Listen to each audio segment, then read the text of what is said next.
Alhamdulillah. Wassalatu wassalamu ala Rasulillah Muhammad ibn Abdillah wa ala alihi wa sahbihi wa man walah. Subhanaka la ilma lana illa ma 'allamtana innaka antal alimul hakim. Rabbi shrah li sadri wa yassir li amri wahlul 'uqdatan min lisani yafqahu qawli, amma ba'du. Alhamdulillah, sama-sama kita sayangi sahibatul majlis ukhtina rahimah beserta segenap keluarga besar dari Majelis Ta'lim Ar-Rahimah. Kita doakan semoga senantiasa dalam rahmat ridha Allah SWT. Rahimah dan beserta seluruh keluarganya serta segenap panitia dari Majelis Ta'lim Ar-Rahimah, panjangkan umurnya, sehatkan badannya, dimudahkan urusannya, kabulkan hajatnya, semakin dicinta Allah SWT dan Rasulnya. Para hubabah, Umi Lulu, Maula Khela, Hubabah Khadijah Segaf,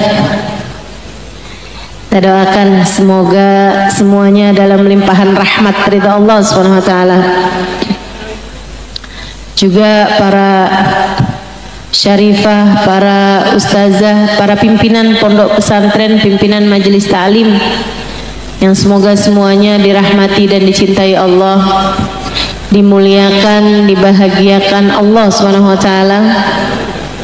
Juga tim hadrah dan tentu saja semua yang hadir di majelis ini, baik ibu-ibu, kakak-kakak, adik-adik, anak-anak, yang semoga semuanya disayang Allah, dicinta Allah, dirahmati Allah, diberkahi Allah, disayang Rasulullah, disyafaati Rasulullah Muhammad sallallahu alaihi wasallam, insyaallah.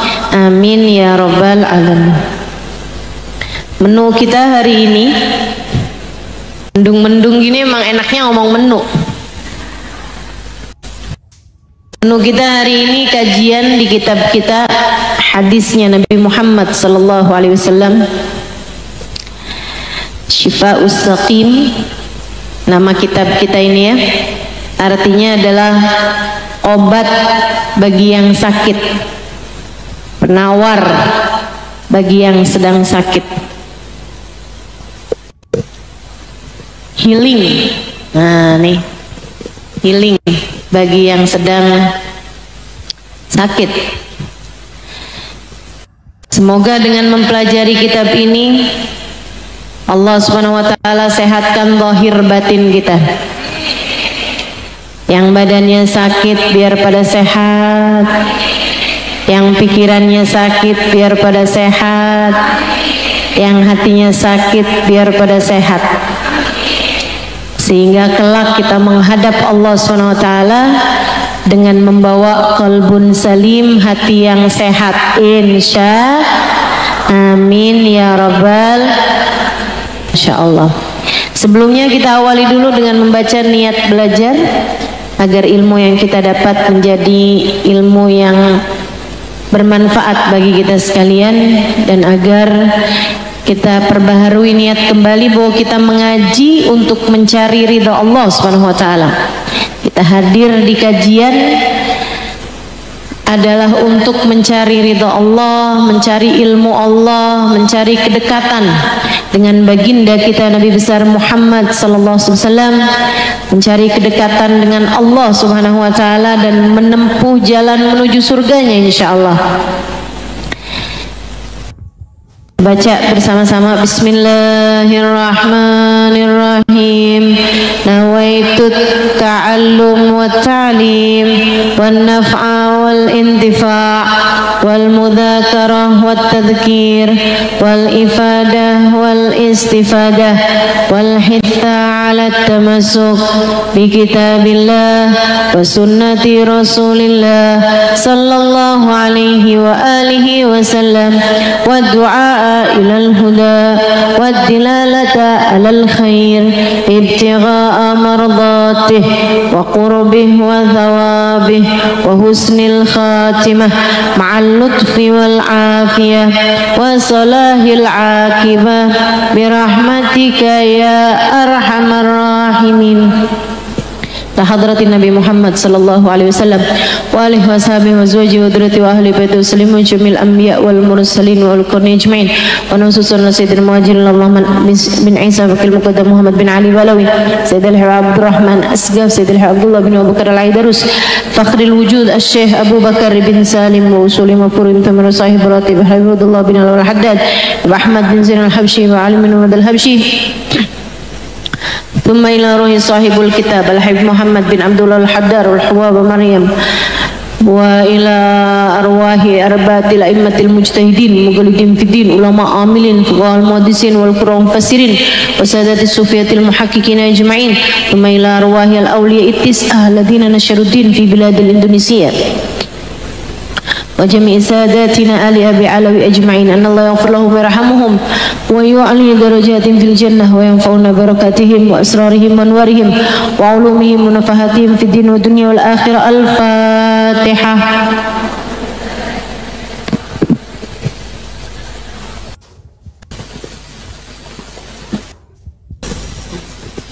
Bismillahirrahmanirrahim.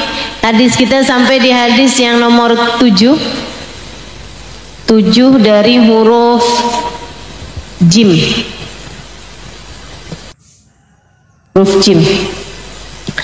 Qala Rasulullah sallallahu alaihi wa alihi wasallam. Berkata baginda kita Nabi besar Muhammad sallallahu alaihi wasallam, al-jum'atu hajjul fuqara. Al-jum'ah hajjul fuqara. Al-jum'ah hajjul fuqara. Rawahu Ibnu Asakir.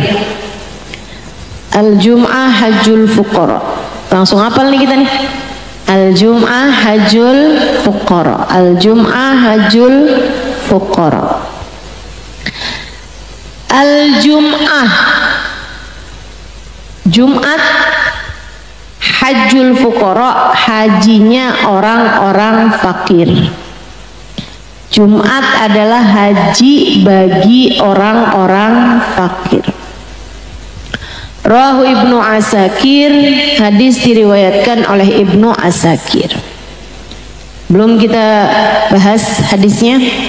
Yuk baca 3 kali hadis ini biar berkahnya hadisnya kita dapat insyaallah.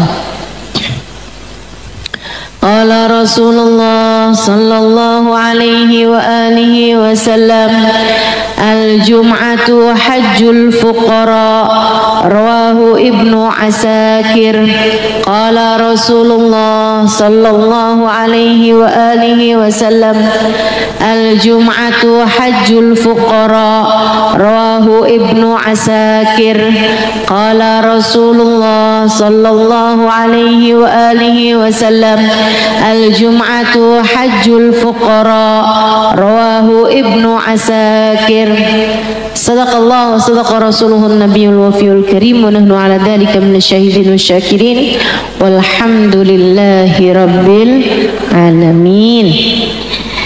Nabi Muhammad mengatakan dalam hadisnya yang kali ini, al-jum'ah, Jumat, hajjul fuqara adalah hajinya al-fuqara, orang-orang fakir. Apa maksudnya? Punya banyak maksud, punya banyak hikmah, punya banyak informasi dari hadis Nabi Muhammad SAW ini. Yang pertama, Jumat itu bisa berarti hari Jumat, bisa juga berarti sholat Jumat. Kalau ia berarti adalah sholat Jumat, maka hadis ini sedang menceritakan tentang fadilah sholat Jumat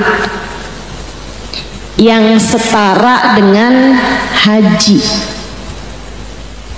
terutama bagi orang-orang yang tidak mampu untuk haji. Kalau punya arti al-jum'ah sebagai hari Jumat, maka hadis ini sedang menceritakan tentang fadilah hari Jumat, yang mana hari Jumat itu hari yang mulia, bahkan Nabi hingga menyetarakannya dengan hari-hari haji, yang kita semuanya tahu bahwa hari haji atau bulan haji adalah bulan yang sangat mulia, di mana orang-orang berangkat menunaikan ibadah haji pada bulan tersebut. Hadis ini juga menceritakan tentang bahwa ibadah haji adalah ibadah yang tidak dapat dilakukan oleh orang-orang fakir, kan gitu.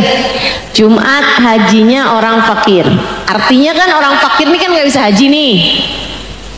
Secara umum kebanyakan orang fakir nggak bisa berangkat pergi haji, karena memang haji itu hanyalah untuk orang yang mampu. Apalagi kalau dari Indonesia, mahal, ibadah yang mahal. Itu sebabnya Nabi Muhammad menceritakan bahwa haji itu ibadah mahal, ibadah yang memang tidak mudah dilakukan oleh orang-orang, terutama oleh orang-orang fakir. Ibadah haji. Jadi hadis ini juga sedang menceritakan bahwa haji itu memang tidak untuk semua orang. Haji itu hanya untuk yang mampu, baik mampu secara finansial maupun mampu secara kesehatan badan. Kemudian Nabi Muhammad dalam hadis ini juga menceritakan, nanti kita bahas satu-satu ya. Jadi yang pertama tadi tentang fadilahnya sholat Jumat. Kemudian yang kedua tentang fadilahnya hari Jumat. Kemudian yang ketiga tentang ibadah haji, bahwa haji itu adalah sesuatu hal yang tidak untuk semua orang, hanya bagi mereka yang mampu aja. Karenanya Nabi Muhammad menceritakan bahwa Jumat adalah hajinya orang fakir, karena orang fakir nggak bisa haji, jadi ya Jumat itulah gitu. Kemudian yang keempat, Nabi Muhammad sedang menceritakan tentang keutamaannya orang-orang fakir di sisi Allah Subhanahu wa taala, bahwa Allah Subhanahu wa taala menjadikan mereka istimewa dengan salah satunya adalah bahwa orang kalau mampu itu wajib pergi haji, orang kalau fakir dia Jumat aja udah dapat pahalanya haji. Begitu kan? Yuk kita bahas satu demi satu. Yang pertama, sholat Jumat.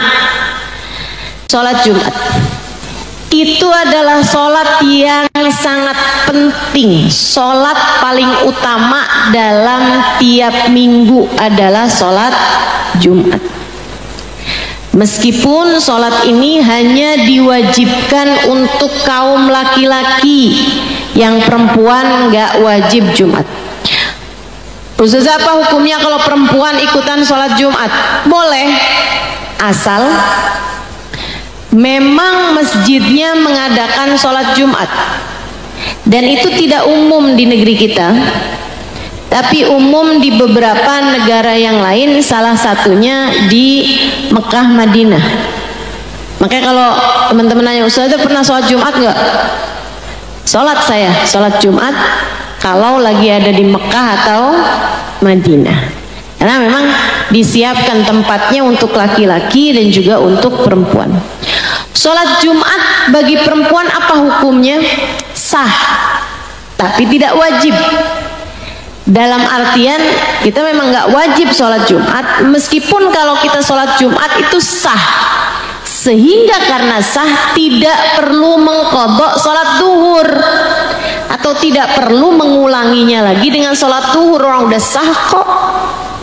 Soalnya saya pernah dengar juga perempuan tuh kalau sholat Jumat nanti wajib sholat duhur lagi, lah ngapain? Nggak ada. Kalau emang dia udah sholat Jumat, ya udah nggak perlu lagi sholat duhur. Kalau di negeri kita Ustazah atau di mana-mana yang memang nggak ngadain sholat Jumat, kita boleh nggak ikutan sholat Jumat? Ya kamu gimana, mau duduk di mana? Masalahnya tuh kamu mau sholatnya tuh di sebelah mana? Masa mau sholat sebelahan kamu tiba-tiba jenggotan, sebelah kiri kumisan? Tidak memungkinkan untuk kamu melaksanakan sholat tersebut di tempat yang memang tidak mengadakannya.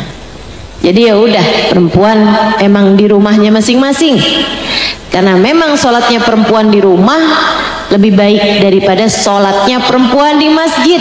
Begitu katanya baginda Nabi besar Muhammad, sholatul mar'a fi qa'ri baitiha, sholatnya perempuan di bagian dalam rumahnya, di kamar rumahnya, itu lebih baik kata Nabi Muhammad daripada sholatnya di masjidku ini. Nah itu Nabi sedang menceritakan bahwa sebaiknya sih sering-seringnya perempuan tuh bagusnya sholatnya di rumah. Tapi kalau keadaan sedang memungkinkan untuk sholat di Masjid Nabawi atau di Masjidil Haram, ya jangan tinggal.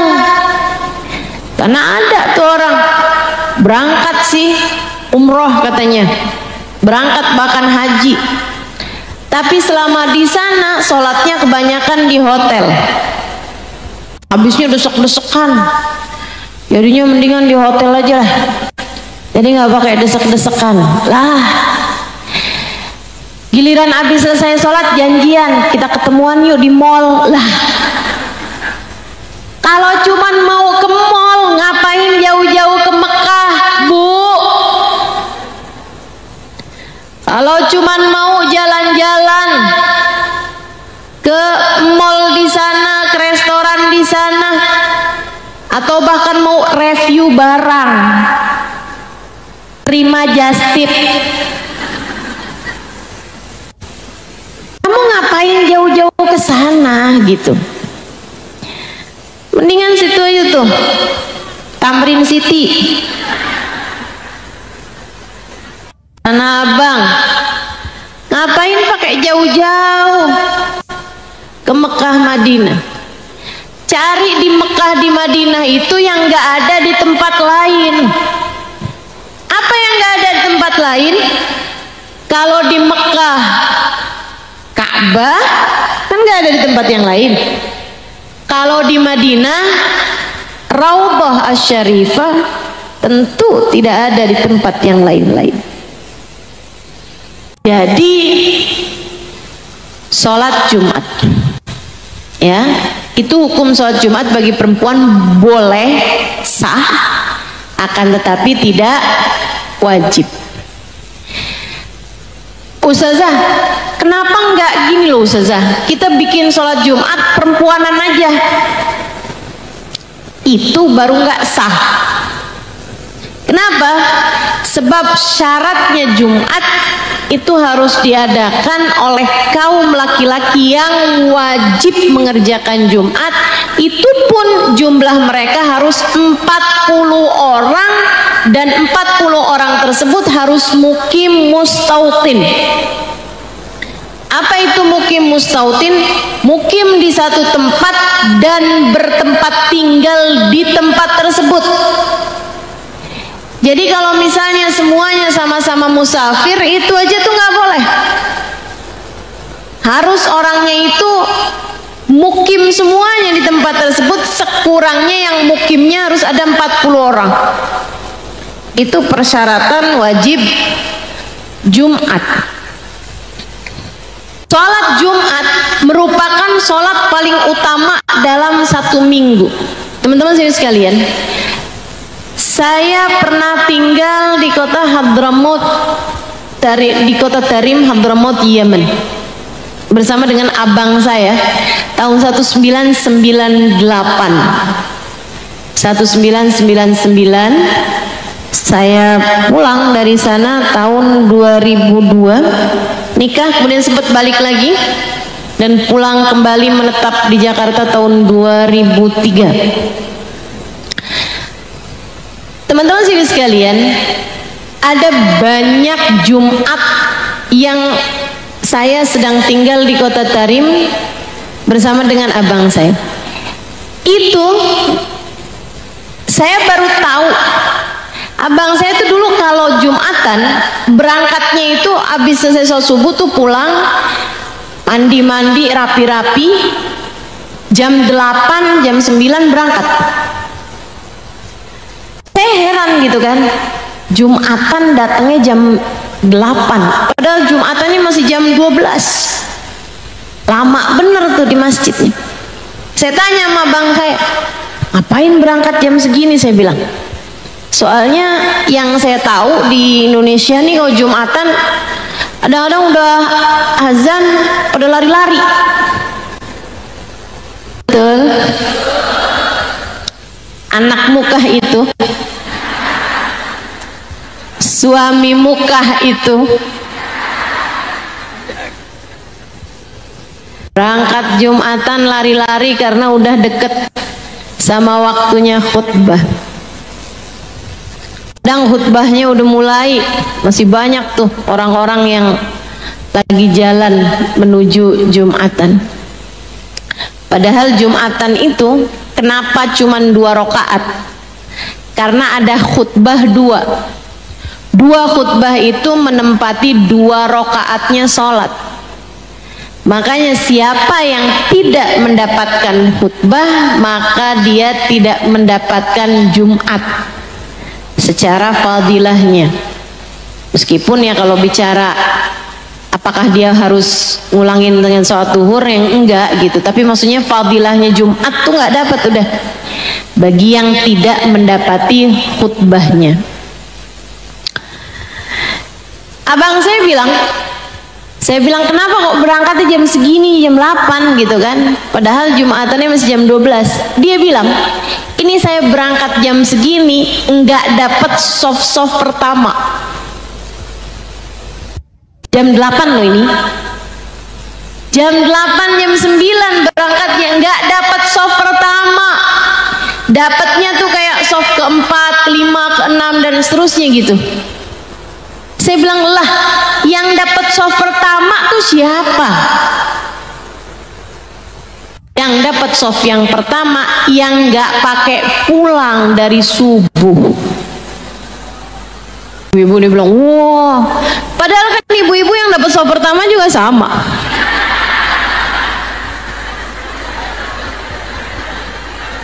Yang datang sebelum subuh bukan?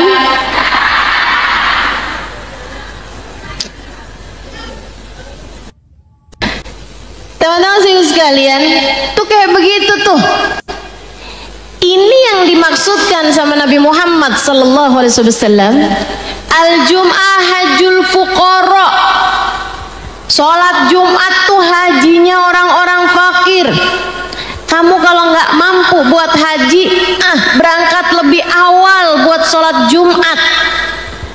Sebab disitulah terdapat kemuliaan-kemuliaan Allah yang Allah subhanahu wa ta'ala berikan kepada orang-orang yang haji.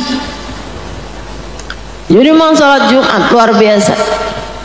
So ikut sekalian saya muliakan, Nabi Muhammad cerita, kata Nabi Muhammad, siapa yang datang manrah ilal jum'ah, siapa yang datang menuju Jumat fil waktil awal, pada waktu yang pertama. Jadi ini kata Nabi Muhammad, Nabi cerita kalau hari Jumat tuh banyak malaikat berjaga di pintu-pintu masjid. Orang nggak lihat aja. Sebenarnya malaikat di sekitar kita juga kalau majelis-majelis taklim nih banyak malaikatnya nih. Saking kita nggak lihat aja, betul kan? Ustazah lihat gak? Boro-boro nggak lihat kita ya. Sehingga sekalian, ini malaikat-malaikat ini Nabi cerita banyak yang berdiri di pintu-pintu masjid untuk memastikan orang-orang pahala-pahala mereka. Siapa yang datang ke sholat Jumat pada waktu yang pertama, kata Nabi Muhammad, fahuwa kaman adha badanah, seperti dia orang yang dapat pahala menyembelih unta. Ini siapa yang datangnya waktu yang pertama? Waktu yang pertama tuh ya semakin sepagi mungkin ya.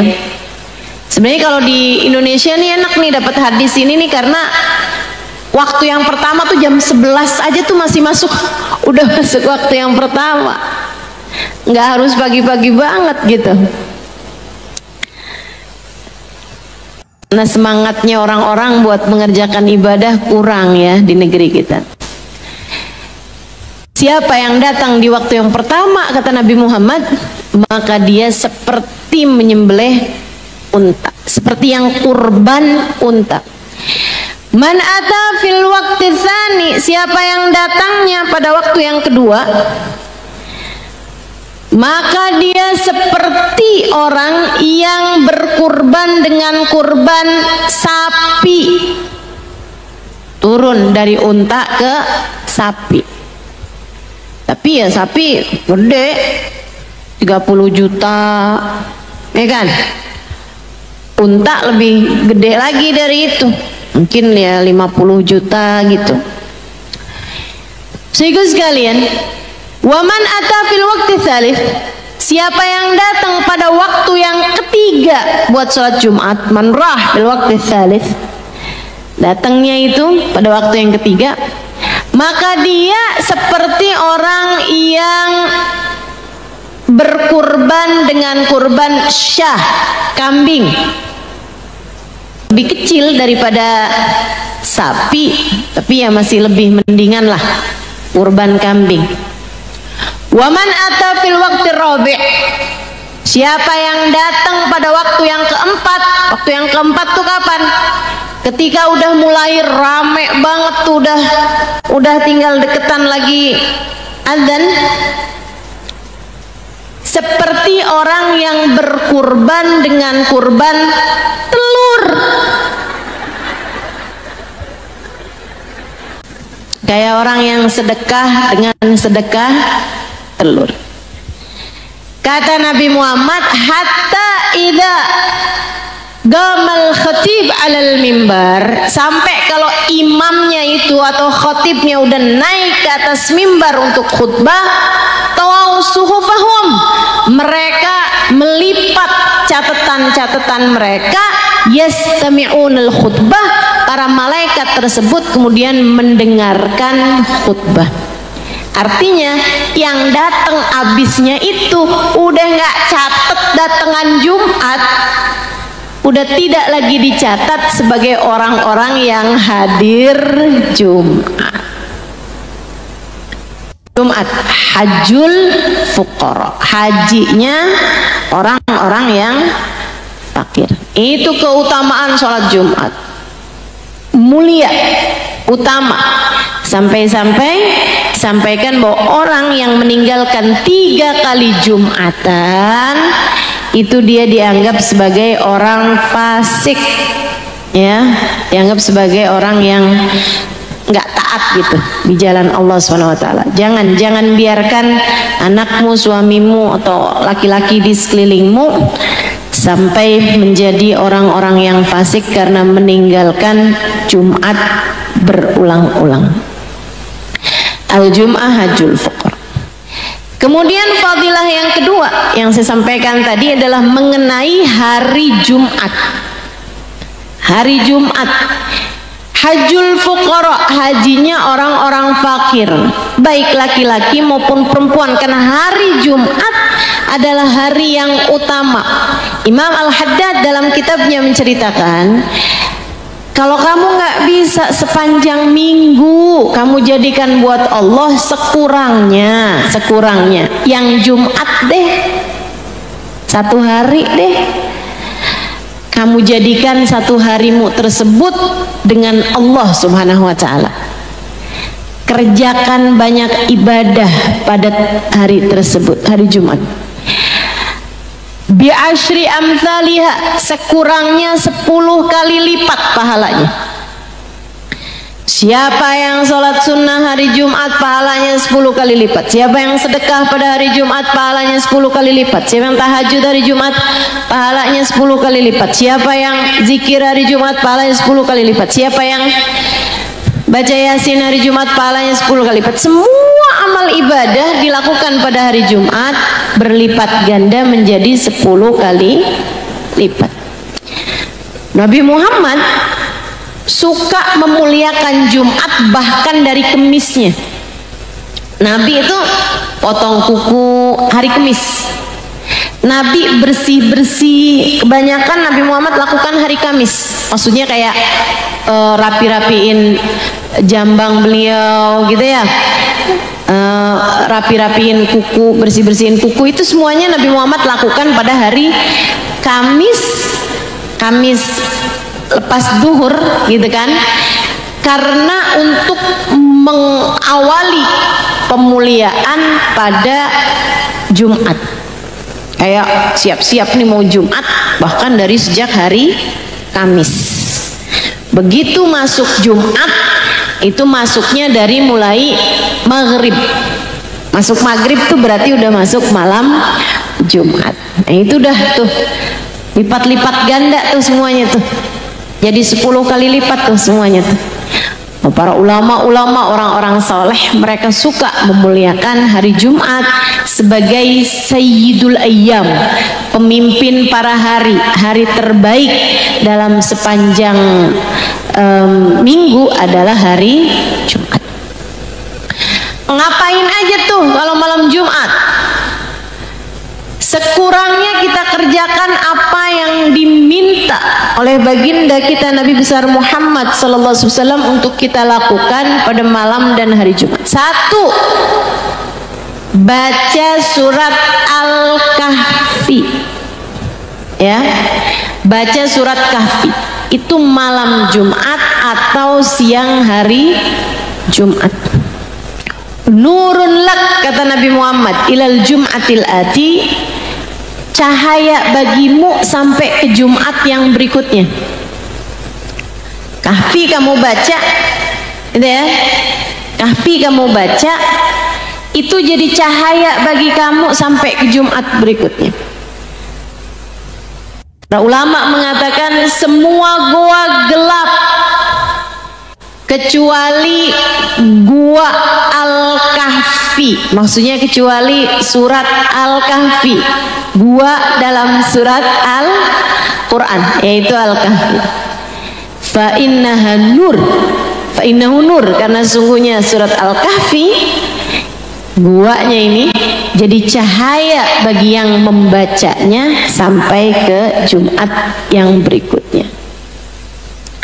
Apa maksudnya jadi cahaya? Teman-teman sekalian, dengerin saya. Apa maksudnya cahaya? Kok Nabi Muhammad sebut cahaya itu maksudnya apa? Kalau sampai datang ajal menjemputmu dari antara waktu ke waktu Jumat berikutnya nih, kamu jadi orang yang ditandai malaikat punya cahaya, sehingga sangat besar kemungkinannya matinya dalam keadaan husnul khotimah. Ada cahayanya, dia bawa cahaya terang. Baca surat Al-Kahfi. Orang kalau ada cahayanya maksudnya apa? Lebih terjaga, lebih terjaga, karena penanda malaikat doa. Malaikat kan ada tuh, malaikat rahmat yang selalu mendoakan manusia. Itu malaikat rahmat tuh nandain orang pakai cahaya, teman-teman. Semua orang nih kelihatannya gelap, mau yang hidungnya mancung, mau yang hidungnya pesek, mau yang matanya belok, mau yang matanya sipit. Di kalangan malaikat nggak ada perbedaan, nggak ada bedanya. Yang membedakan di kalangan malaikat adalah urusan cahayanya. Katanya Nabi Muhammad alaihissalam, al-baitul ladzi yuqra fihi al-Qur'an tatara li ahli sama kama tatara an-nujum li ahli al-ard. Rumah yang di sana dibacakan Al-Qur'an terlihat terang bagi malaikat-malaikat di atas langit seperti terlihatnya bintang gemintang bagi penghuni bumi. Jadi penanda kita nih untuk mendapatkan doanya malaikat rahmat ya, itu adalah dari cahaya yang kita punya. Nah, Nabi Muhammad cerita bahwa salah satu cahaya itu bisa kamu dapat dengan kamu membaca surat Kahfi pada malam Jumat. Sehingga sekalian, orang yang ada cahayanya itu dimanapun aja dia dijaga sama para malaikat-malaikatnya Allah. Makanya penting untuk memastikan anakmu punya cahaya itu, karena kamu kan pasti khawatir sama keadaan anak-anak kamu. Apalagi kalau anak kamu jauh, cara jaga ini gimana coba? Anak kita deket aja kita susah mau jagain, apalagi anak kita lagi jauh, lagi sekolah di luar negeri, lagi kerja di luar negeri, atau tinggalnya jauh dari kita di luar kota misalnya gitu. Kita kepikiran, kepengen anak kita ini dijaga sama Allah. Gimana cara jaganya? Pastikan dia punya cahaya. Gimana cara dapetin cahaya? Salah satunya dengan baca surat Kahfi. Jadi cahaya sampai kepada Jumat berikutnya. Hal lain juga yang bisa jadi cahaya adalah membaca sholawat kepada Nabi besar Muhammad. Aktsiru minas salati alaihi fa inna salatakum alayya nurun lakum. Perbanyak baca sholawat padaku, karena sholawatmu padaku adalah cahaya bagimu.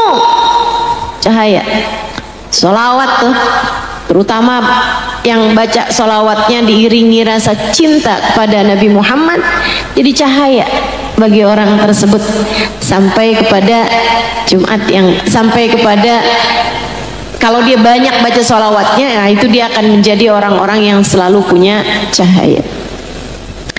Ini Kahfi, ini cahayanya tuh terang sampai ke Jumat berikutnya. Jadi itu ibarat lampu, lampunya itu bukan cuman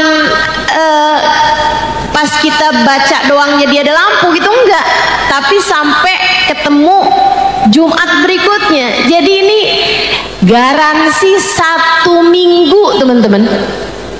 Kamu pengen bercahaya sepanjang seminggu, jangan tinggal baca surat Kahfi. Ustazah kapan bacanya? Apakah harus sekali duduk? Baiknya iya, baiknya sekali duduk gitu. Jangan kemudian baca 20 ayat kemudian kamu masak, habis itu baca lagi, habis saya masak 20 ayat terus makan, habis itu nggak kelar-kelar kalau kayak gitu ya. Jadi sebaiknya memang sekali duduk kamu selesaikan, pilih waktu yang memang kamu sedang longgar sehingga memungkinkan untuk baca surat Kahfi. Ustazah katanya surat Kahfi kan panjang, boleh nggak Ustazah ambil 10 depan 10 belakang? Lah nawar, dibaca lama-lama jadi lancar. Kalau kamu nggak lancar bacanya, nggak ada cara buat melancarkan bacaan Qur'anmu kecuali dengan selalu membacanya. Nanti kalau kamu baca tambah lama tambah lancar, tambah lama tambah lancar. Ustazah boleh nggak saya ikut bacaan yang ada di YouTube misalnya gitu, buat biar lebih lancar aja bacanya? Boleh silahkan, nggak apa-apa. Ngikutin bacaan-bacaan Quran dari orang lain yang ada di mana gitu ya. Nah, boleh aja, yang penting jangan tinggalkan baca surat Kahfi. Itu adalah jadi cahaya bagimu. Insyaallah, mudah-mudahan Allah mudahkan. Amin. Allah mudahkan kita buat ngamalin insyaallah. Amin. Amin ya rabbal alamin. Surat Kahfi. Kapan waktu terbaik buat bacanya? Utamanya sih sebenarnya yang penting hari Jumat atau malam Jumat. Nah, malam Jumat itu datang dari mulai maghrib hari Kamis, ya. Hari Kamis ketemu maghribnya tuh udah masuk tuh malam Jumat, sampai ketemu hari maghrib masuk ke malam Sabtu. 24 jam dari maghrib ketemu ke maghrib. Itu waktu terbaik, waktu yang bagus buat baca surat Kahfi. Kapan yang paling bagusnya? Paling terbaiknya waktu nomor 1 adalah habis subuh. Nomor 1 habis subuh. Besoknya tuh habis subuh, nah itu waktu terbaik buat baca Kahfi. Waktu kedua terbaik adalah malam Jumat, habis maghrib. Jadi tuh habis sholat maghrib malam itu kamu baca. Itu sebabnya kami di Tarim dulu membaca surat Kahfinya 2 kali. Malam Jumatnya iya juga, sama pagi habis subuhnya juga baca lagi Kahfi. Nah, ini muka-mukanya sih kayaknya kagak bakalan baca 2 kali dah. Sekali aja udah untung-untungan. Maksa banget, sebenarnya panjang saja, setengah juz. Masya Allah, Masya Allah, panjang banget tuh saja. Enggak, kalau dibaca lama-lama Insya Allah enggak jadi panjang. Terus saja tiap Jumat baca, tiap Jumat baca. Saya ingat pernah mengajarkan surat ini kepada Maryam, dulu sahabat saya, Erika. Saya ceritain di buku Bidadari Bumi 1 itu ya. Ada mu'allaf Amerika, dia datang belajar di kota Tarim. Salah satunya dia sering belajar ngambil private gitu sama saya. Ada satu waktu dia datang malam Jumat, habis selesai sholat Isya, dia mau pamitan sama saya lagi baca Kahfi. Terus dia bilang, "Sudah baca apaan?" Saya bilang, "Saya baca Kahfi." Saya minta dia buat tungguin sampai habis selesai. Dia nanya, "Kenapa sudah baca Kahfi?" Saya bilang, "Iya, Kahfi ini jadi surat yang Nabi Muhammad perintahkan kita buat baca, jadi cahaya bagi kita sampai Jumat berikutnya." Dia nanya, "Apa itu cahaya, Ustazah?" Itu saya ceritakan mengenai cahaya bagi ruh kita, sehingga dengannya malaikat menjadikannya sebagai petanda untuk mendoakan, untuk menurunkan, menjadi penanda rahmat Allah SWT yang turun juga dari cahaya-cahaya kita dan seterusnya. Besoknya dia sebenarnya punya majelis sama saya. Saya tungguin kagak datang sampai malam. Malamnya dia baru datang. Dia bilang, "Ustazah minta maaf, hari ini saya nggak bisa datang ke Daruz Zahra karena saya baca Kahfi." Saya bilang, "Kok bisa gara-gara baca surat Kahfi doang kamu sampai nggak bisa datang?" Dia bilang, "Saya kan baca Qur'annya masih tertatah-tatah Ustazah, masih ngejak baca Qur'annya. Jadi saya baca Ustazah dari habis subuh. Saya berhenti cuman buat sarapan. Habisnya itu saya baca lagi Ustazah, berhenti cuman buat duha. Habis saya baca lagi berhenti cuman buat duhur. Sholat duhur sama makan siang," dia bilang. Habis itu saya baca lagi Ustazah selesai jelang maghrib. Hari ini Ustazah suami saya yang masak. Hari ini suami saya yang nyuci baju. Gara-gara saya mau baca surat Kahfi." Masya Allah. Tapi dia terus baca tuh. Minggu besoknya lama-lama jadi lebih lancar, jadi lebih sebentar. Ayo teman-teman nih kan baca Kahfinya tentu lebih lancar daripada Maryam. Maryam sampai seharian nih si Erika nih. Seharian baca Kahfi. Kamu nggak perlu seharian, insya Allah berapa menit, setengah jam lo paling lama kali ya bisa selesaikan, atau sekurangnya 1 jam lah. Kalaupun memang masih bacanya lambat, insya Allah 1 jam selesai. Baik, itu jadi cahaya malam Jumat. Apalagi amalan kita pada malam Jumat atau pada hari Jumat adalah memperbanyak sholawat kepada baginda kita Nabi besar Muhammad. Kata Nabi Muhammad begini nih, aksiru minas salati alayya fil lailatil gharra wal yaumil azhar. Perbanyaklah baca salawat padaku pada malam terang benderang dan pada hari yang cerah, pada hari yang penuh cahaya. Para sahabat nanya, mahia ya Rasulullah, apa itu malam terang benderang dan hari yang banyak cahaya? Nabi Muhammad mengatakan, Lailatul Jum'ah wa yaumuha, maksudnya adalah pada malam Jumat dan pada hari Jumat. Perbanyak baca sholawat padaku, kata Nabi Muhammad, pada malam Jumat dan pada hari Jumat. Banyakin baca sholawat. Apa ustazah sholawatnya? Bebas, semuanya disebut sholawat. Yang penting sholawat itu ada Allahumma sholli atau wa sallallah, ya Allah limpahkanlah sholawat pada Nabi Muhammad. Nah, mengenai sifat-sifatnya Nabi yang kamu sampaikan dalam sholawat, itu silahkan aja. Apapun yang menurut kamu itu terutamanya yang paling utama, silahkan kamu baca sholawat tersebut. Karena perintahnya adalah sholawat, teman-teman. Perintahnya adalah sholawat. Yang penting tuh sholawat ada Allahumma sholli ala, nah, itu udah sholawat semuanya tuh. Mau kamu baca Allahumma sholli ala Sayyidina Muhammadin tibbil qulubi wa dawaiha wa afiyatil abdani wa shifaiha wa nuril absari wa diyaiha wa ala alihi wa sahbihi wa sallim. Sholawat apa bukan sholawat namanya? Sholawat.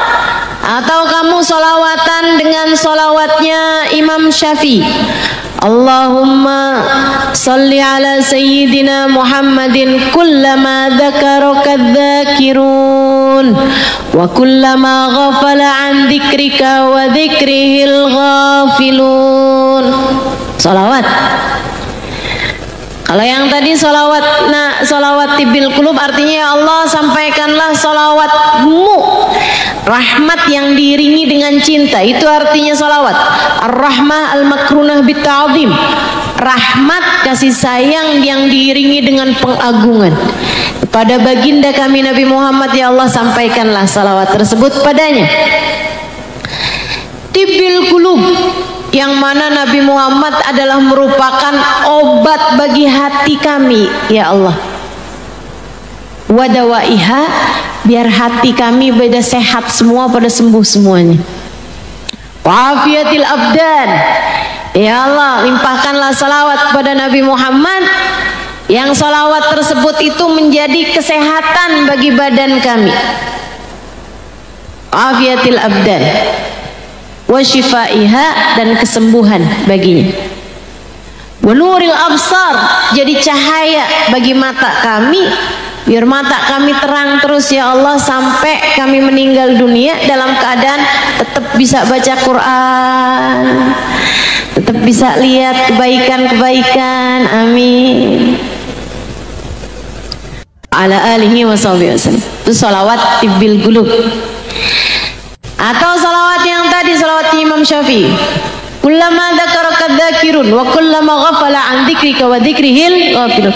Ya Allah limpahkanlah salawat kepada Nabi Muhammad selagi orang mengingatmu dan mengingat Nabi Muhammad, dan selama orang lupa padamu dan lupa pada Nabi Muhammad. Ini orang kan banyak yang ingat sama Allah, banyak yang ingat sama Nabi Muhammad, banyak juga yang lupa sama Allah, banyak juga yang lupa sama Nabi Muhammad. Nah, itu Imam Asy-Syafi'i punya sholawat seperti itu. Ya Allah, tuliskanlah saya bersolawat terus kepada Nabi Muhammad, ya Allah. Selama ada orang yang ingat kepadamu, ingat kepada Nabi Muhammad, dan selama ada orang lupa kepadamu, lupa kepada Nabi Muhammad. Ini banyak banget hitungannya kan, gitu. Atau salawat seperti yang biasa dipimpin Ustazah Khadijah kita ini. Allahumma salli salatan kamilatan wa sallim salaman tamman ala sayyidina Muhammadin alladhi tanhallu bihil uqad tanfariju bihil kurab tuqta bihil hawaij tunalu bihil raghaib wa husnul khawatim wa yustasqal ghamam biwajhil karim wa ala alihi wa sahbihi fi kulli lamhatin wa nafasin bi'adadi kulli ma'lumin lak. Ya Allah, sampaikanlah salawat yang sempurna, sholli salatan kamil, salim salaman taman. Sampaikanlah pula salam kepada Nabi Muhammad dengan salam yang sempurna. Ala sayyidina Muhammadin alladhi, kepada junjungan kami Nabi Muhammad yang Nabi Muhammad ini yang kayak apa nih? Tanhallu bihil uqad, yang dengannya yang ruwet-ruwet jadi lancar. Makanya salawat kamilah ini atau salawat nariyah ini jadi penyebab masalah-masalah ruwet-ruwet bisa jadi lancar tuh. Tanhallu bihil uqad tanfariju bihil kurab, yang nyesek-nyesek nih bisa jadi lapang. Hati kita kadang nyesek, sumpah, biar pada bisa jadi lapang. Yang sempit-sempit biar pada bisa jadi lapang. Tanfariju bil kurab tuqda bihil hawaij, yang dengan sebab Nabi Muhammad ya Allah hajat-hajat kami engkau ijabah. Dobihil hawaij tunal birraghaib, harapan-harapan kami, cita-cita kami engkau kabulkan ya Allah dengan berkat Nabi kami Muhammad. Tuqdabil hawaij birraghaib wa husnul khawatim wa yustasqal ghamam. Ya Allah, dengan sebab Nabi Muhammad karuniakan kepada kami akhir-akhir yang baik. Segala urusan biar happy ending, termasuk umur kita agar diakhiri dalam husnul khatimah. Yustasqal ghamam biwajhil karim. Ya Allah, Nabi Muhammad yang tengadah wajahnya dapat menjadi penyebab turunnya hujan. Ala alihi wa sahbihi fi kulli lamhatin wa nafasin bi'adadi kulli ma'lumillah. Salawat ini ya Allah sebanyak bilangan kedipan mata, fi kulli lamhatin wa nafasin, sebanyak hembusan nafas, bi'adadi kulli ma'lumillah, dikali dengan makhlukmu ya Allah yang kau ketahui. Wow, banyak banget itu. Hitung salawatnya biar banyak gitu maksudnya. Itu salawat namanya salawat kamilah. Salah satu salawat yang saya senang bacanya namanya salawat Fatih. Allahumma salli ala sayyidina Muhammadin al-Fatih lima ughliqa wal khatimi lima sabaqa nasiril haq bil haq wal hadi ila siratikal mustaqim wa ala alihi wa sahbihi haqqa qadrihi wa miqdarihil azim. Ini salawat. Ya Allah, limpahkanlah salawat kepada baginda kami Nabi Muhammad Al-Fatih lima ughliq, yang bisa ngebuka apapun yang tertutup. Nah, saya minta kepada Allah biar ngebuka hati saya, biar ngebuka pikiran saya, biar ngebuka jalan rezeki saya, biar ngebuka jalan kebaikan saya, biar ngebuka jalan hidayah saya, biar yang baik-baik dibuka-buka sama Allah dengan berkatnya Nabi besar Muhammad sallallahu alaihi wasallam. Ustazah, ada banyak orang-orang tuh Ustazah yang nggak bolehin kita banyak-banyak baca sholawat. Katanya kalian jadi mengkultuskan Nabi Muhammad. Ini paling aneh nih, paling aneh nih, Bu. Aman sholawat itu dibaca sebab menempatkan Nabi Muhammad sebagai makhluk. Bu, sholawat itu baru bisa jadi sholawat kalau kita mendoakan Nabi Muhammad biar dirahmati dan dicintai sama Allah. Itu sholawat.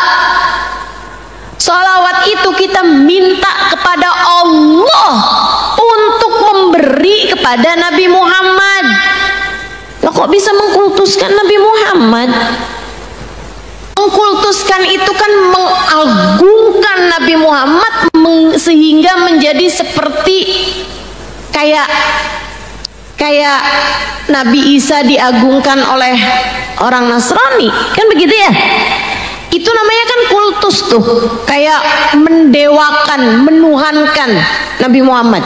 Lah, gimana mau menuhankan Nabi Muhammad? Loh, orang kita mintanya Allah buat merahmati Nabi Muhammad kok. Justru paling aman-amannya bacaan menurut saya, ya Allah, limpahkanlah rahmatmu kepada Nabi Muhammad. Nah, kamu menempatkan Nabi Muhammad jadi siapa? Jadi manusia dong, jadi makhluknya Allah dong. Kita minta Allah merahmati Nabi Muhammad, kita minta Allah mencintai Nabi Muhammad, kita minta Allah memuliakan Nabi Muhammad sallallahu alaihi wa ala alihi wasallam. Itu artinya sholawat. Aman, bacaan paling aman.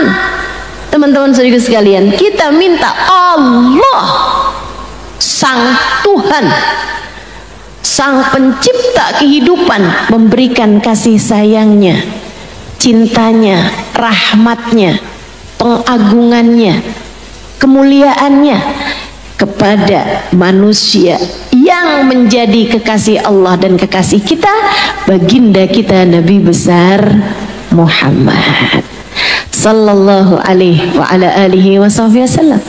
Dan mengikuti ini semua, mengikuti perintahnya Allah. Innallaha wa malaikatahu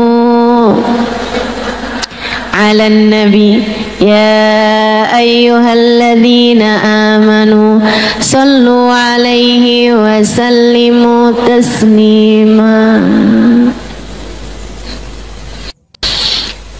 Sesungguhnya Allah dan segenap malaikatnya bersolawat kepada Nabi Muhammad, maka wahai orang-orang yang beriman, ikutlah dalam samudra solawat Allah dan para malaikat. Bersolawatlah kalian kepada Nabi Muhammad dan ucapkan salam kepadanya. Maka kita pun melaksanakan perintah Allah tersebut. Sampai-sampai para ulama bilang, Allah tuh nggak pernah loh, Allah nggak pernah ngasih perintah yang sebelum ngasih perintah itu Allah ngasih tahu, aku melakukannya, para malaikat melakukannya, maka kalian aku perintahkan untuk melakukannya juga selain sholawat. Padahal Allah bisa aja, wahai hamba-hambaku, aku mengingatmu, malaikat mengingatmu, maka kalian ingatlah pada, atau aku menyebut namaku, para malaikat menyebut namaku, maka wahai sekalian hamba-hambaku, sebutlah namaku. Bisa aja, bisa aja. Tapi Allah tidak pernah melakukan itu kepada perintah-perintah yang lain yang ia lakukan dengan menceritakan tentang dirinya, kemudian segenap malaikat-malaikatnya, dan meminta kita untuk melakukannya juga adalah bersolawat kepada baginda Nabi kita Muhammad. Allah cerita, aku kerjain, malaikatku kerjain, aku minta kamu buat kerjain juga. Apa itu ya Allah? Bersolawat kepada kekasihku Muhammad. Makanya nggak masuk di akal saya kalau ada orang membid'ahkan solawat. Ya gimana ceritanya sih, mikirnya gimana Pak? Kamu mikirnya gimana Bu? Kok bisa menganggap solawat itu bid'ah? Allah cerita aku kerjain, Allah cerita malaikatku kerjain, dan bukan hanya itu, Allah perintahkan kalian, aku minta buat kerjain. Lah kok bisa ada yang bilang bid'ah? Bid'ah itu apa? Sesuatu yang gak adil kerjain menabi. Itu gimana ceritanya sih? Allah aja cerita Allah kerjain, malaikat semua kerjain, dan Allah perintahkan kita buat kerjain. Ya tapi kan Allah itu kan perintah-perintah aja gitu, nggak ngasih tahu mesti bahasanya kayak gimana. Jadi kita harus bahasanya juga harus sama persis sama yang diperintahkan gitu. Lah kan Allah bilangnya kan bersolawatlah kalian, bersolawatlah kalian. Ya udah, yang namanya solawat ya solawat gitu. Bahkan ketika kamu ngasih sambutan nih, solawat serta salam semoga Allah tetap curahkan kepada cahaya langit dan bumi. Kamu lagi bersolawat apa enggak tuh namanya? Bid'ah loh itu. Nabi nggak pernah loh baca solawat cahaya langit dan bumi. Enggak gitu caranya berpikir. Yang penting perintahnya solawat, ya udah solawat. Apapun yang kamu baca dari Allahumma sholli ala Sayyidina Muhammad, kan begitu ya? Yang sesudahnya itu sifat-sifat mulianya Nabi Muhammad, apapun aja udah namanya itu adalah solawat gitu. Ada beberapa sigat solawat diajarkan oleh Nabi Muhammad kepada para sahabatnya, tapi bukan berarti harus selalu dengan solawat-solawat itu. Nggak apa-apa, yang lain-lain pun nggak apa-apa. Solawat tuh paling minimal Allahumma sholli ala Muhammad, itu minimal. Tapi ini nggak bagus, sebab katanya Nabi Muhammad, la tusallu alayya salatal batra, janganlah kalian bersolawat padaku dengan solawat yang kepotong. Apa maksudnya wahai Rasul? Kalian bersolawat padaku tapi tidak bersolawat kepada keluargaku. Jadi solawat yang paling pendek kayak gimana? Allahumma sholli ala Muhammad, tapi itu batra kata Nabi Muhammad, kepotong, masih belum sempurna. Jadi kalau sempurnanya gimana? Wa ala alihi, sekurangnya. Nah, kita mau sertakan juga wa sahbihi, lebih bagus lagi, gitu kan ya? Wasallim, dengan kita tambahkan wasallim, sebab biar solawat sama salamnya nyambung, sebab Allah perintahkan kita untuk bersolawat dan juga wasallimu taslima, ucapkan salam juga. Jadi minimalnya solawat Allahumma sholli wasallim ala Sayyidina Muhammadin wa ala alih, atau Allahumma sholli ala Muhammad wa ala alihi wasallim, kan gitu. Itu minimalnya. Lebih bagus lagi seperti yang tadi saya sampaikan, dengan kita memuji Nabi Muhammad SAW dengan pujian-pujian yang mudah-mudahan keberkahannya kembali kepada kita insya Allah. Kayak yang tadi itu kan sholawat kamilah, pujiannya adalah bahwa Nabi Muhammad menjadi penyebab hajat-hajat kita terijabah, Nabi Muhammad menjadi penyebab yang sempit-sempit menjadi lapang, yang mudah-mudahan itu semuanya kembali kepada kita, hajat-hajat kita diijabah Allah, yang sempit-sempit menjadi lapang, yang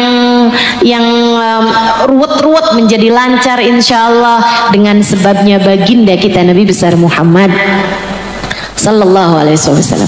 Allahumma salli ala Sayyidina Muhammadin al-Fatih lima ulik wal khatim lima sabaq, yang nutup segala yang buruk-buruk.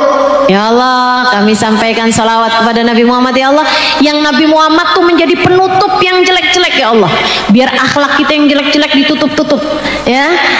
Biar keburukan-keburukan kita tutup-tutup semuanya, pokoknya kebencian-kebencian biar ditutup, biar nggak ada semuanya tuh yang namanya hal-hal yang buruk dalam kehidupan kita.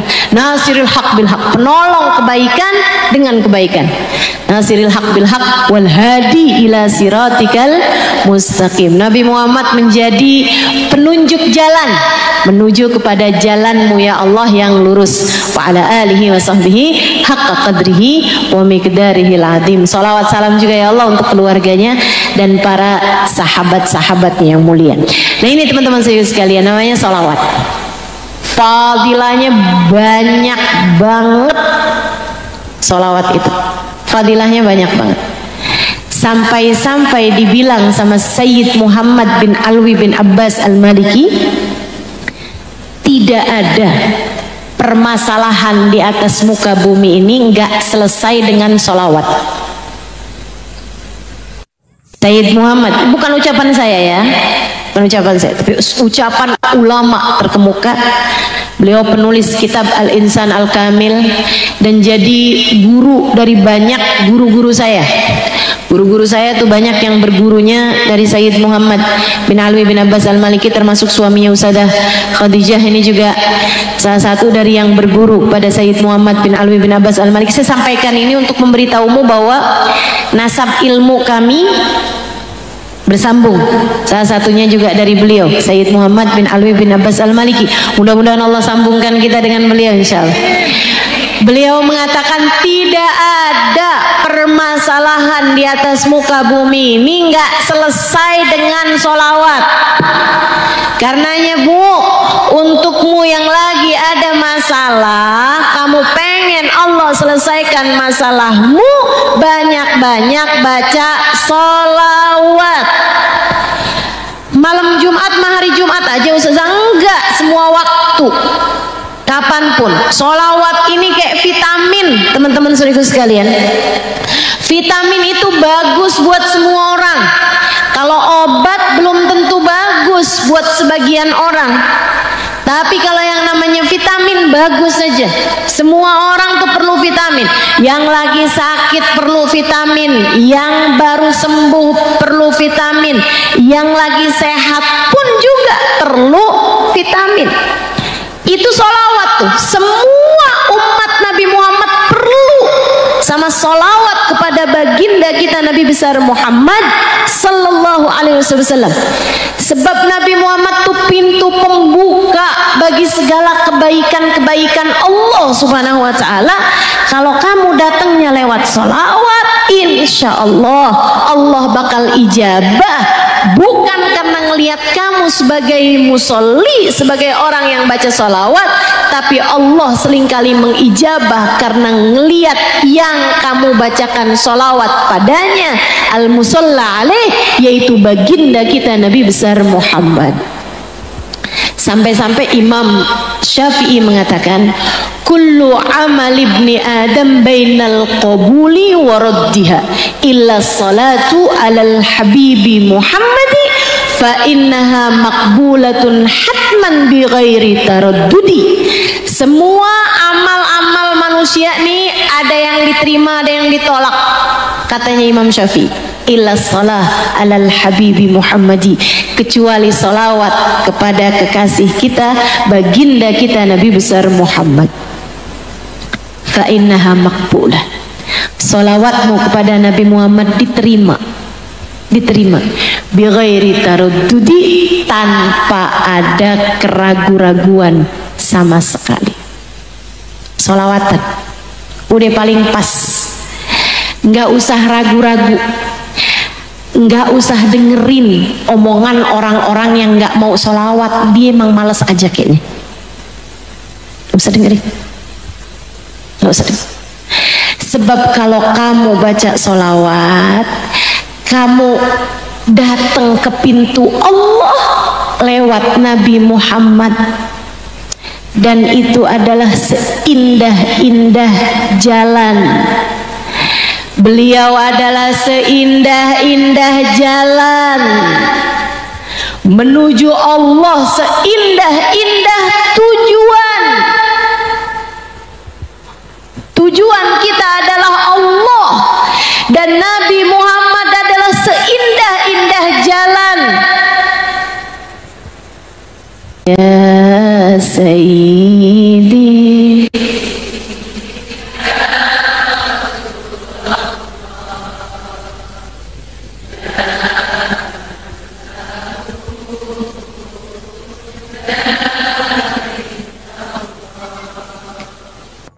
innal musiina qad ja'u lidhambi astaghfirullah. Ya Sayyidi, ya Rasulullah, ya man lahul jah indallah, wahai junjungan kami, wahai Rasulullah, ya man lahul jah indallah, wahai pemilik kemuliaan di sisi Allah, orang yang dikasih pangkat paling tinggi oleh Allah Subhanahu wa taala. Innal musiin, kami ini para pendosa, kami ini orang-orang yang buruk akhlaknya, buruk amalnya, jelek-jelek nih ya Rasulullah. Jauh, kami datang padamu, kami datang lewat pintumu. Lidzambi, kami bawanya dosa. Yastaghfirunallah, kami mohon ampun kepada tujuan kita Allah, tujuan kita ridha Allah, tujuan kita ampunan dari Allah. Kita menuju Allah lewat pintu Nabi Muhammad. Kita datang lewat pintu baginda kita Nabi besar Muhammad. Gak ada yang ditolak kalau datangnya lewat Nabi Muhammad. Katanya Sayyidina Syekh Abdul Qadir Al-Jailani, tuftu masyarikal ardi wa magharibiha fama wajadtu baban lil wusuli ilallah ghaira babi Sayyidina Muhammad. Saya udah keliling-keliling bumi dari barat sampai ke timurnya. Saya udah pelajari berbagai macam ilmu dari yang macam-macamnya. Saya tidak mendapati pintu untuk sampai kepada Allah kecuali lewat pintunya Nabi Muhammad. Kecuali lewat pintunya Nabi Muhammad. Dan kamu datang lewat pintunya Nabi Muhammad adalah dengan kamu bersolawat kepada Nabi Muhammad. Solawatan yang banyak, solawatan yang banyak. Dan lihatin nanti, lihatin masalah-masalah yang ruwet jadi mulai terurai. Hati-hati yang sempit jadi lebih lapang. Teman-teman, saya kalau berasa hati saya kayak nggak enak banget ya, ini kok nggak bener nih hati saya nih, ada perasaan-perasaan yang nggak semestinya ada tapi ada dalam hati dan menyiksa. Dalam hidup kan kita sering kayak begitu. Kita tahu nih hati rasa kayak begini nih nggak bener nih, tapi kok ada dalam hati kita. Apa yang biasanya saya lakukan? Saya akan bersolawat kepada Nabi Muhammad. Ini kurang nih, saya kurang solawatan nih sama Nabi Muhammad. Mulai baca solawat, mulai banyakin lagi baca solawatnya. Terus perlahan-lahan rasa hati tersebut itu menjadi samar sampai mudah-mudahan jadi hilang. Kamu juga cobain. Kalau lagi susah ngedidik hati, udah diingetin ini susah, diingetin itu susah, dibawa begini susah, bawa begini susah, salawatan coba salawatan. Kalau hati lagi dirundung rasa cemburu misalnya, hati lagi dirundung rasa benci misalnya, hati sedang dikoyak-koyak dengan dendam misalnya, hati sedang segala macam perasaan-perasaan gak enak ada dalam hati kita, cobain duduk banyak baca salawat kepada Nabi Muhammad, dan kamu akan lihat hatimu perlahan-lahan karena datangnya kepada kekasih Allah. Sementara yang punya nasib kita satu-satunya adalah Allah. Kamu datangnya lewat pintu kekasih Allah, sangat mungkin hajatmu apapun itu akan diijabah oleh Allah Subhanahu wa ta'ala. Jalla jalaluhu wa ta'ala. Ustazah, anak nih ustazah lagi nguji kesabaran bener-bener, cobain baca salawat. Ustazah ya ampun, nih rezeki nih seret banget ustazah, cobain baca salawat yang banyak. Cobain baca salawat yang banyak. Ya Allah ustazah, nih hati lagi berantakan banget. Cobain baca sholawat yang banyak. Apapun aja masalahmu, udah sholawat yang paling bener, udah sholawat yang paling bener untuk kamu perbanyak teman-teman sekalian, dan lihat bagaimana cara Allah Subhanahu wa taala memberikan jalan keluar yang terindah bagi setiap permasalahan dirimu itu. Insya Allah. Nah, itu salah satu dari hal yang paling bagus banget buat kita perbanyak pada hari dan pada malam Jumat, gitu ya. Nah, salah satu dari hal-hal yang baik juga untuk kita lakukan pada hari Jumat, pakai baju putih.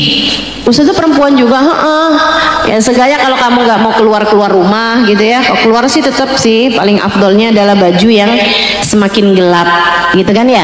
Tapi kalau di dalam rumah, nah itu yang paling bagus untuk kamu pakai pada hari Jumat adalah pakai baju atau pakai kerudung atau pakai apapun yang berwarna putih, gitu kan.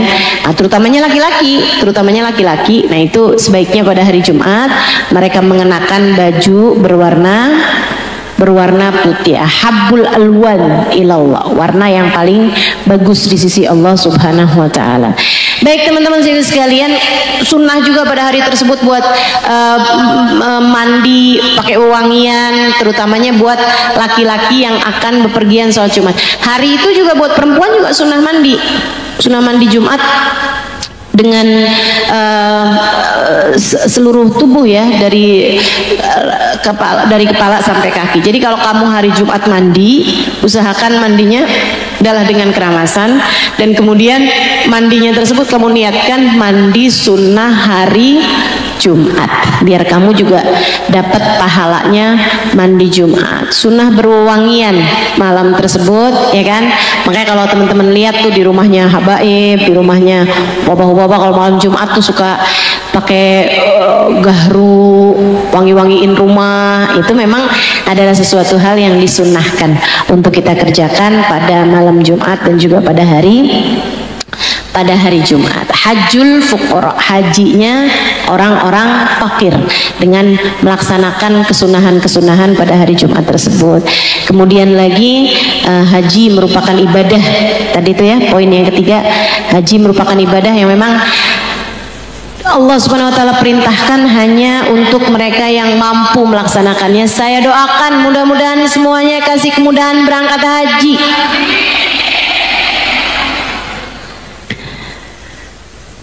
Dan yang udah pernah haji biar bisa kembali untuk mengerjakan umroh. Satu doain yang haji biar berangkat haji lagi dong. Jangan dong, antriannya panjang, kesian. Masa dia aja yang berangkat? Betul gak? Saya sih doainnya yang udah haji biar berangkat umroh. Yang belum haji, mudah-mudahan Allah berangkatkan haji. Teman-teman sekalian, emang enggak ini ya, haji itu emang ibadah yang luar biasa. Mudah-mudahan Allah Subhanahu wa taala selalu insyaallah biar berangkatkan kita untuk mengerjakan ibadah-ibadah tersebut di sana insyaallah. Emang enggak ada bosennya, enggak ada tara bandingnya gitu. Emang ibadah yang unik tuh haji tuh. Emang ibadah yang unik ya haji ya. Orang disuruh lempar batu gitu kan, emang luar biasa Allah tuh. Kayak semua pikiran tuh ditanggalkan, semua akal ditanggalkan, semua logika ditanggalkan. Kamu hanya perlu datang untuk taat pada Allah Subhanahu wa taala. Suruh muter-muter ya udah muter-muter, suruh jalan dari sono ya udah jalan gitu. Lempar batu gitu kan. Nginep aja, ngapain ya Allah? Pokoknya asal nginep aja dah pokoknya ada. Gitu.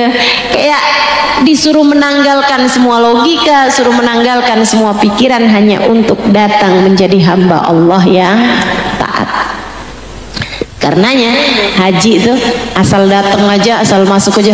Labbaik Allahumma labbaik, labbaik la syarika laka labbaik, innal hamda wan ni'mata lakal mulk la syarika lak. Kami datang untuk mendatangi panggilan-Mu ya Allah. Kami hadir untuk mendatangi panggilan-Mu ya Allah. Labbaik Allahumma labbaik. Nah, itu Allah tuh suka sama hamba-hambanya yang datang buat mengerjakan haji. Makanya banyak diantara mereka itu, terutamanya yang haji dengan bawa uang halal, yang haji dengan bawa hati yang bersih. Allah ketika mereka bilang labbaik Allahumma labbaik, Allah jawab labbaik ya abdi wa sa'daik, labbaik ya abdi wa sa'daik. Kata Allah SWT, labbaik wahai hambaku, kamu memang datang untuk mendatangi panggilanku. Akan ada kebahagiaan demi kebahagiaan aku persiapkan untukmu. Tapi ternyata ada juga orang datang haji tapi ditolak sama Allah. Udahlah bawa harta banyak, udahlah ninggalin keluarga, dan waktunya haji kan juga nggak bisa sebentar. Segitunya saat dia mengucapkan labbaik Allahumma labbaik, kata Allah la labbaik wa la sa'daik. Dia bilang labbaik Allahumma labbaik, kata Allahnya nggak ada, kamu nggak datang untuk mendatangi panggilanku. Siapa yang mengundang kamu? Ngeri banget. La labbaik wa la sa'daik, kata Allah. Tidak ada, kamu tidak datang untukku, dan aku pun juga tidak mempersiapkan apa-apa untukmu. Hajimu aku tolak di sisiku. Wih, tuh kalau udah ditolak sama Allah tuh, siapa yang mau nerima coba? Kenapa bisa kayak begitu? Kebanyakan karena hajinya pakai duit haram. Hajinya pakai duit haram. Uang hasil korupsi dipakai haji. Uang hasil nipu dipakai haji. Jualan barang-barang gak bener dipakai haji. Udah tuh. Kamu mesti memastikan pekerjaanmu itu halal, dibayar pakai duit halal. Uang yang kamu dapat halal pakai buat haji. Makanya kalau saya ditanya, Ustazah, kalau misalnya gitu Ustazah, orang gitu menang undian, judi Ustazah, menang judi pakai buat haji, gimana tuh Ustazah? Ya. Atau hajinya pakai uang bunga, ya. Udah deh, mendingan benerin diri di sini. Jangan sampai kamu udah jauh-jauh pergi ke sana hanya untuk ditolak Allah SWT. Istri haji tanpa keridhaan suami, gimana hukumnya? Sama suami aja ditolak, apalagi sama Allah. Anak durhaka berangkat pergi haji, tapi dia nggak pernah dapat ridho orang tuanya, gimana hukumnya? Orang tuanya aja nolak, apalagi Allah. Makanya sebelum berangkat haji, pastikan kamu adalah orang-orang yang memang diterima oleh orang-orang di sekelilingmu, sehingga kemudian insya Allah mudah-mudahan jadi hamba yang diterima sama Allah. Kita yang mudah-mudahan kasih kemudahan semuanya buat berangkat pergi haji. Amin ya rabbal alamin. Dan yang terakhir tadi, dari poin yang terakhir adalah bahwa orang-orang fakir punya nilai yang besar di sisi Allah Subhanahu wa taala. Kata Nabi Muhammad alaihi wasallam, ittakhidhu indal fuqara al ayadi fa inna lahum daulatan yaumal qiyamah. Berbuat kebaikanlah kepada orang-orang miskin di dunia. Berbuat baiklah sama orang-orang miskin di dunia, mereka adalah pemilik jabatan-jabatan tertinggi di akhirat nanti. Yang baik sama orang miskin, yang baik sama orang fakir. Tapi yang fakir juga jangan jadi fakir yang mentang-mentang fakir kerjaannya cuma minta-minta aja gitu kan. Enggak, kamu harus jadi fakir yang aziz, yang afif. Jadi orang miskin harus jadi orang miskin yang punya harga diri. Nggak apa-apa nggak punya harta, tapi harga diri harus terus-terusan kamu punya. Jangan merendahkan dirimu dengan meminta-minta kepada orang lain. Kata Nabi Muhammad, ya tilak nuktah sauda yaumal qiyamah. Tiap kali kamu minta-minta, satu titik hitam di akhirat nanti untukmu. Tiap kali kamu minta, biar kata mintanya sama saudara ustazah, biar kata mintanya sama saudara, biar kata mintanya sama siapa-siapa, kayak begitu tuh, satu titik hitam di akhirat nanti. Teman-teman saya sekalian, kalau kamu sama Allah ditakdirkan jadi orang miskin, jadilah orang miskin yang punya harga diri yang tinggi. Gimana caranya? Yahsibuhumul jahilu aghniya'a minat ta'affuf.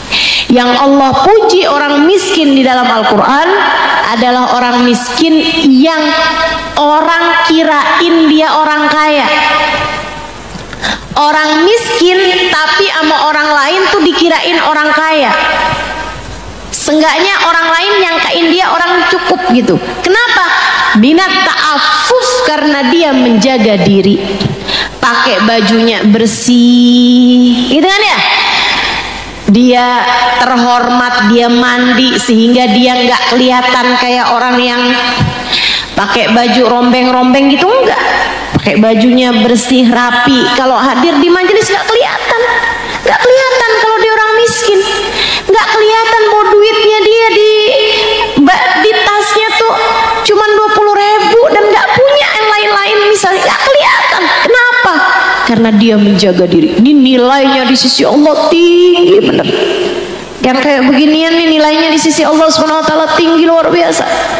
Ini yang katanya Nabi Muhammad punya daulah di akhirat nanti, punya jabatan di akhirat nanti. Kamu miskin tapi kamu pandai menjaga diri, gak pernah minta-minta sama orang, gak pernah nunjukin kalau kamu adalah orang miskin. Antaramu sama Allah Subhanahu wa ta'ala, ya Allah, buat makan nih hari saya nggak ada, tapi nggak ada yang tahu kecuali Engkau ya Allah. Maka ya Allah, karuniakanlah kepadaku rizkimu dari arah yang tidak aku sangka-sangka. Gampang terus hidupnya, walaupun dia miskin tapi makan enak terus, hidup enak terus. Kenapa? Antara dia sama Allah SWT. Dia hanya nggak punya duit, tapi dia punya segala-galanya, sebab Allah senantiasa bersama dengannya. Ini yang kayak beginian nih, yang tempatnya di hari akhirat nanti paling dekat sama Nabi Muhammad. Nabi bahkan minta di akhirat kumpulnya sama mereka, Allahumma ahyini miskinan wa amitni miskinan wahsyurni fi zumratil masakin. Kata Nabi Muhammad, ya Allah, hidupkan saya dalam keadaan miskin aja, ya Allah, saat mati juga biarin saya miskin aja ya Allah. Ntar di akhirat ya Allah kumpulin saya barengan sama orang-orang yang hidupnya miskin waktu di dunia.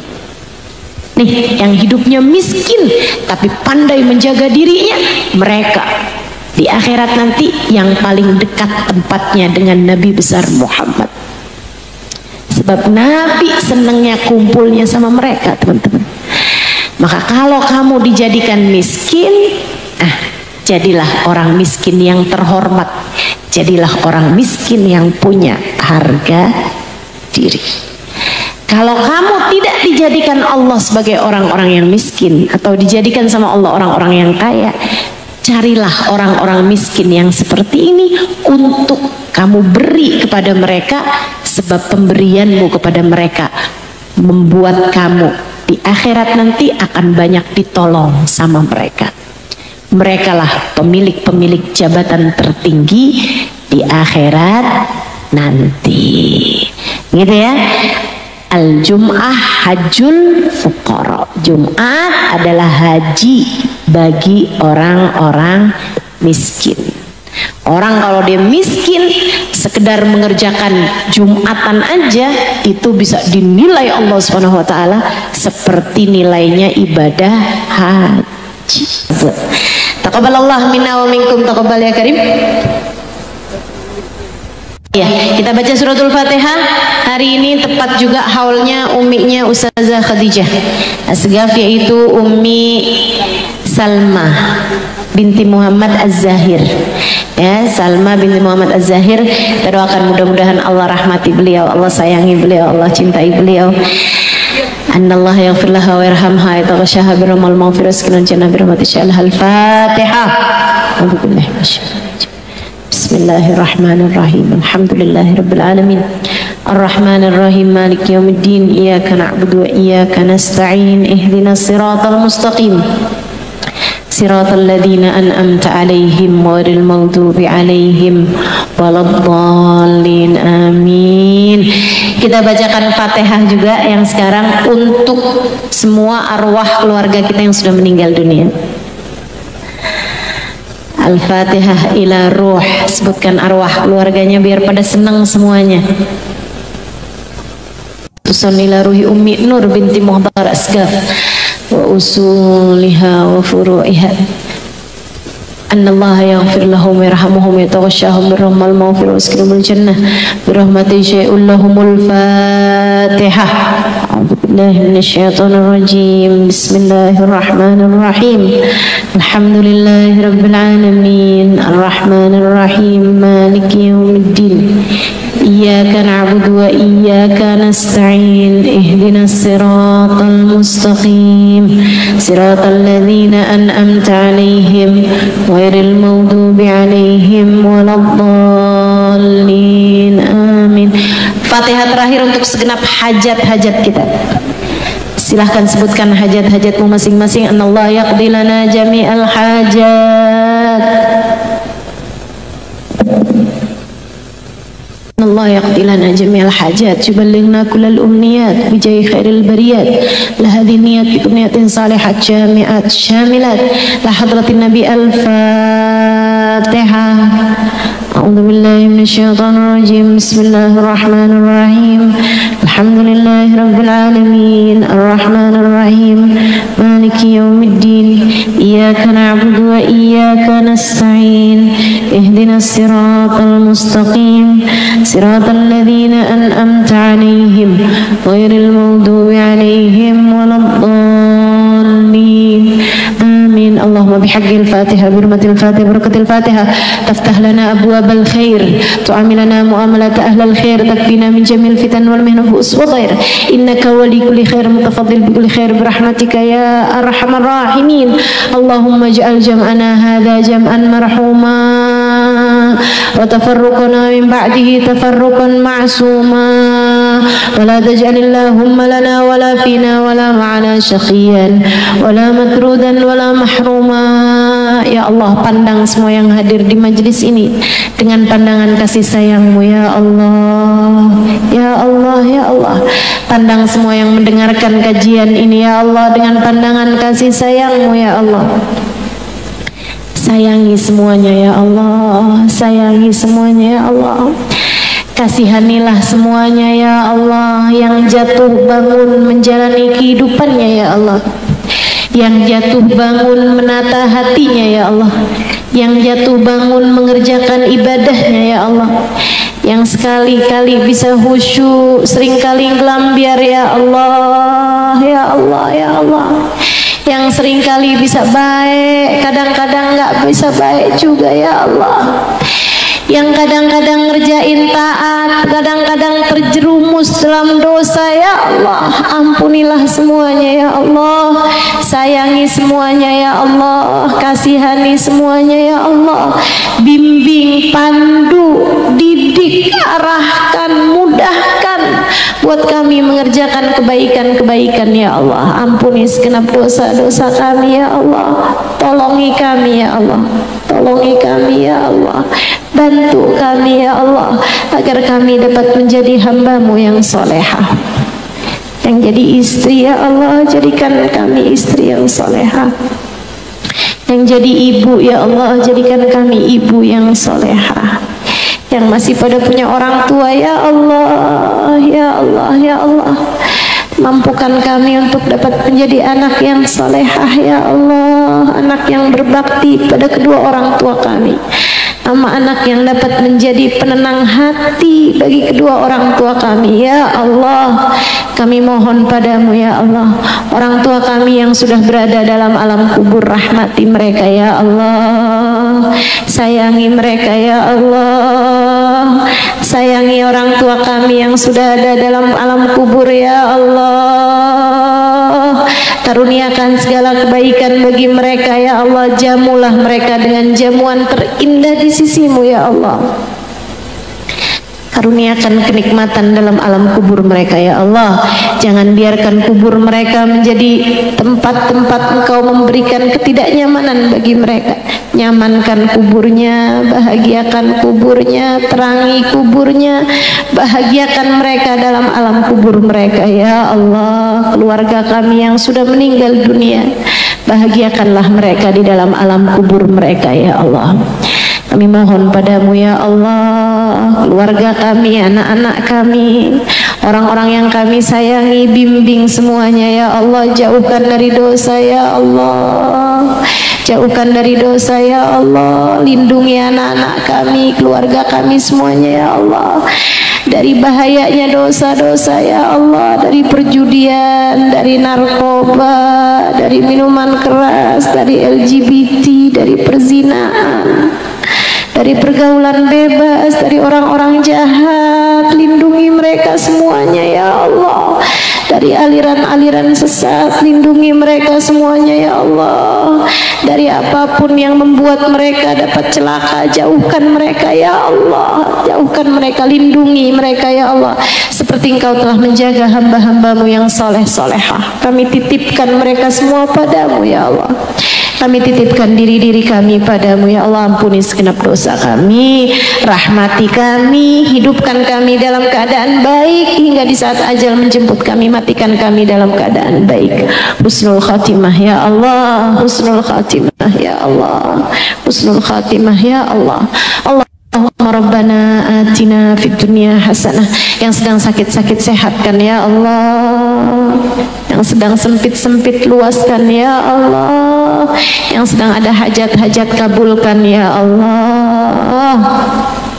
Kami mohon padamu, berkahilah semuanya ya Allah. Wassallallahu ala sayyidina Muhammadin wa ala alihi wa sahbihi wasallam. Bifadli subhana rabbika rabbil izzati amma yasifun. Salamun alal mursalin walhamdulillahi rabbil alamin. Taqabbalallahu minna wa minkum, taqabbal ya karim. Mohon maaf lahir batin wal afu minkum. Wassalamualaikum warahmatullahi